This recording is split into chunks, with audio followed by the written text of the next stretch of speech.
You know, I used to do this with dinosaurs. I was about 8 years old. I had my dinosaur collection, and I would go my least favorite dinosaur to my favorite dinosaur. Of course, my favorite was always Triceratops. It had to be Triceratops. So this isn't about least favorite to most favorite watches. This is about the Lume hierarchy. Most watch obsessives care a lot about Lume, and so we could position their watches in a Lume hierarchy. I have 9 watches in my collection. 7 of those 9 watches are in a rotation. 2 of them are not in my rotation. One of the 2 is in the rotation only in the summer. Now this watch here, a gift to me, is not in my rotation for 2 reasons. It's because it was gifted to me, it just doesn't feel like my watch. And it's a cool watch. Are you kidding me? Wow. Look at this thing, a Seiko triangle quartz. I never wear it, I'll tell you why, and I love my friend for his generosity, but I can't wear it. I can't tell time on it. If you ask me to tell time on this watch, have you ever teased your dog? Like your dog loves your wife, and your wife's not home, and you say your wife's name, and you go, "Hey, where's Carrie?" And your dog looks around and looks confused because Carrie's not there, but you keep asking, "Where's Carrie?" That's my face when I look at this watch and try to tell time on it. I have no idea what time it is. So the Seiko triangle, can't tell time on it, so forget about it.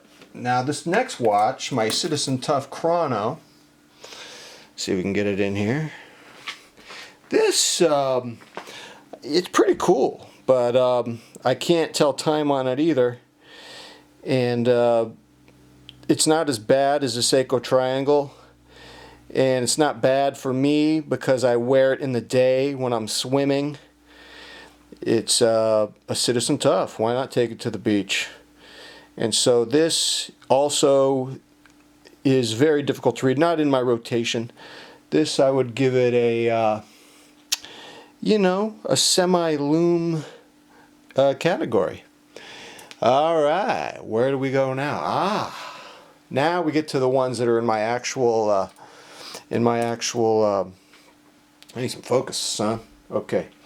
Now this Citizen Echo Drive Satellite Wave Landmaster has decent lume and great legibility. Decent lume.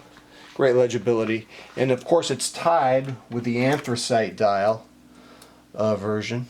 It's tied with the anthracite dial because they're the same watch, just in different colors. Let's see if we can get some proper.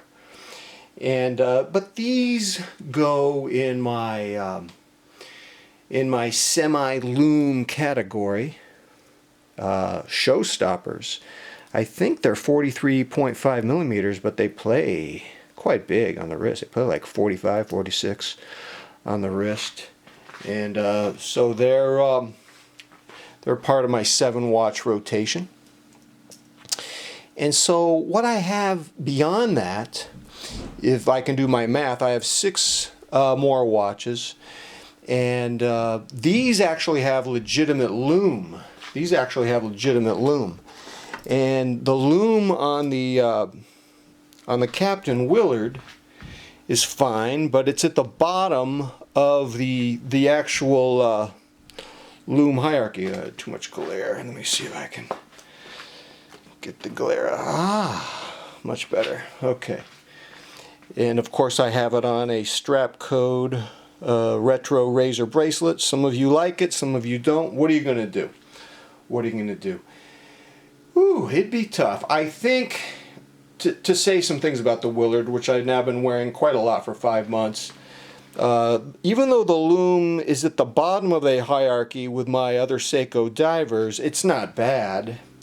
And honestly, I have to tell you, if I could only have one watch in my collection, probably would be the Willard. I'm not going to move it around because it's losing its focus.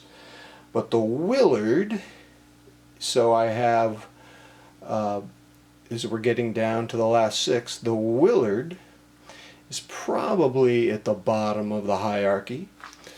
I did some lume tests the last couple nights. that brings us to our next on the hierarchy. This is a very tiny watch, as you can see. A tiny, tiny, tiny new reiteration of the Seiko MM200, the SBDC 125. I'm kidding, it's not tiny. Actually, perfect size. I was, no, it was weird. You know, I wasn't even worried it was going to be small when I got it. I knew exactly how big it was going to be before it came. And the Lume is really good.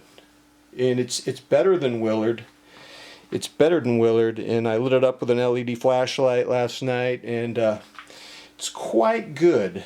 And so it's up there on the hierarchy. I mean, I only have 3 watches after this one, and it's quite a nice timepiece. If you're interested in having an all stainless in your collection with solid lume, that's a good single watch in your collection. I mean, I'm glad I don't have to choose between this and the Willard because they're different. And but if I only had this, I'd be totally fine with it. I'd be totally fine. All right, now we get to one of my MM200s that actually has stronger lume than the SBDC 125. That's the Cyan Blue Diver. I guess we'll have to say this is your best value proposition. If you can find one of these divers, they're still selling them. The black dial is $850. The black dial is SBDC 061.